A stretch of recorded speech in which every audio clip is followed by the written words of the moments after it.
북한 경제 하면 떠오르는 가장 큰 미스터리? 그게 뭘까요? 바로 국가가 주는 월급만으로는 도저히 살 수가 없는데 사람들은 어떻게든 살아남고 있다는 점입니다. 이번 시간에는 이 모순 속에 숨겨진 북한 경제의 진짜 작동 방식을 한번 파헤쳐 보겠습니다. 자, 바로 이 질문에서부터 한번 시작해 보죠. 한번 상상해 보세요. 한 달 내내 정말 열심히 일했는데 그 돈으로 쌀 한 톨 사기도 힘들다. 여러분이라면 어떻게 하시겠어요? 이게 바로 지금 북한 주민들이 매일같이 마주하고 있는 현실입니다. 이게 숫자로 보면 더 기가 막힙니다. 공식적인 한 달 월급이 한 3,500원 정도인데 생존에 꼭 필요한 쌀 1kg 가격이 6,000원이 넘어요. 아니 월급을 한 달 꼬박 받아도 쌀 반 토막도 못 산다는 얘기잖아요. 이 엄청난 격차, 이 불가능해 보이는 상황이 바로 오늘 우리가 풀어야 할 수수께끼의 핵심인 거죠. 이 증오는 그냥 숫자가 아니죠. 한 사람의 정말 생생한 생존기입니다. 국가가 주는 월급하고 실제로 살아남기 위해 필요한 돈 사이에 무려 100배가 넘는 차이가 있다는 거잖아요. 대체 이 텅 빈 공간은 무엇으로 채워지고 있는 걸까요? 그 해답을 찾으려면요, 이걸 먼저 이해해야 합니다. 북한 사람들은 사실상 두 개의 평행 세계, 그러니까 두 개의 다른 경제 시스템 속에서 살아가고 있다는 점 말이죠. 하나는 서류상의 공식 경제고 다른 하나는 생존을 위한 진짜 경제입니다. 자, 그럼 이런 질문이 생기죠. 아니, 월급도 제대로 못 주는 이 공식 직장, 왜 그만두지 않을까요? 그 이유는요, 돈 때문이 아닙니다. 이 공식 직장이라는 게 더 이상 돈벌이 수단이 아니라 정치적인 신분을 증명하고 사회 조직에서 쫓겨나지 않기 위한 뭐랄까 일종의 생존 증명서 같은 역할을 하거든요. 진짜 먹고 사는데 필요한 돈을 시장에서 하는 진짜 직업을 통해 버는 거고요. 이 탈북민의 증언이 정말 핵심을 찌르는데요. 직장은 경제 활동을 하는 곳이 아니라 주민을 통제하고 감시하기 위한 정치적인 장치라는 겁니다. 그러니까 직장을 그만두는 순간 당신은 잠재적인 위험 인물로 낙인 찍히게 되는 거죠. 그러니까 정리를 해보면 이겁니다. 참 아이러니하게도 북한의 공식 경제 시스템은 이제 주민을 먹여 살리는 기능 대신에 통제하는 기능만 남게 된 거죠. 사회주의라는 껍데기는 어떻게든 유지하고 있는데 그 속 내용은 완전히 변해버린 겁니다. 아니, 그럼 이 서로 다른 두 경제, 그러니까 통제를 위한 직장하고 생존을 위한 시장이 어떻게 같이 돌아갈 수 있을까요?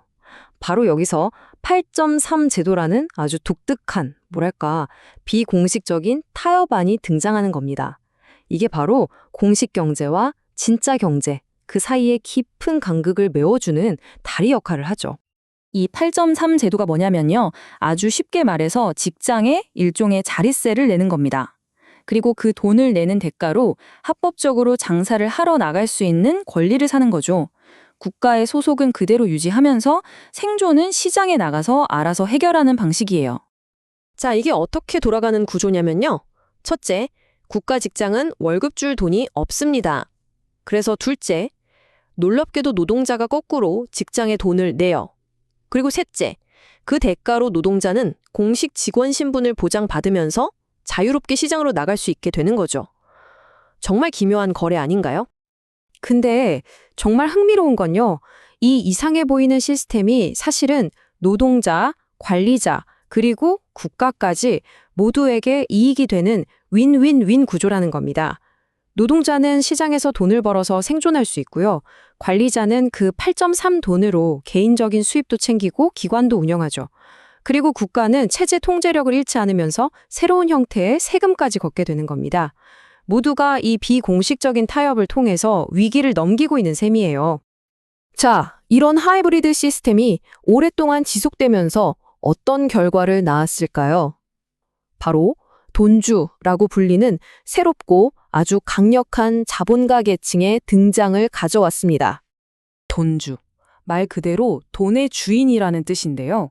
이 사람들이 바로 북한의 새로운 민간 기업가이자 투자자들입니다. 그리고 이제는 북한의 시장 경제를 움직이는 핵심 동력이 되었죠. 지난 3대에 걸쳐서 실제 경제 권력이 국가에서 민간 자본으로 얼마나 극적으로 이동했는지 한번 보세요. 김일성 시대에는 국가가 모든 걸 통제하는 유일한 엔진이었죠. 그러다 김정일 시대를 거치면서 국가는 자산을 빌려주는 임대인처럼 됐고요. 김정은 시대에 와서는 국가는 그냥 허가권을 쥔 문지기 역할만 하고 실제 경제를 돌리는 엔진은 바로 돈주가 된 겁니다. 이 증언을 들어보면 돈주가 북한 경제의 기반에 얼마나 깊숙이 들어와 있는지 실감이 나실 겁니다. 국가가 멈춰 세웠던 경제를 다시 움직이게 한 게 바로 이 돈주의 자본이었다는 거잖아요. 이제 돈주가 없으면 북한 경제가 돌아가지 않는다는 말이 전혀 과장이 아닌 거죠. 자, 이제 흩어져 있던 조각들을 한번 다 맞춰볼까요?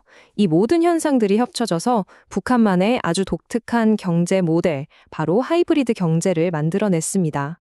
전문가들은 이걸 평양 하이브리드 생존 경제라고 부릅니다.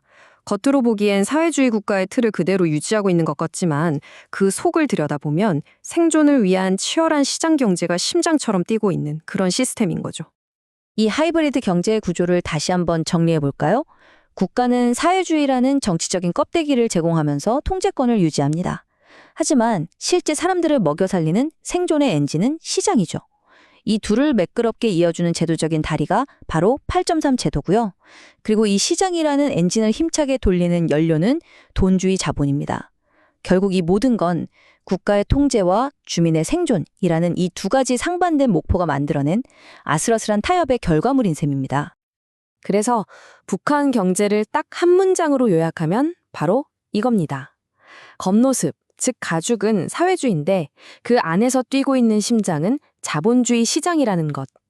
이것이야말로 북한 경제의 이중적인 본질을 가장 잘 꿰뚫어 본 표현일 겁니다. 결국 이 모든 것은 살아남기 위한 필사적인 몸부림 속에서 태어난 기묘한 타협의 산물입니다.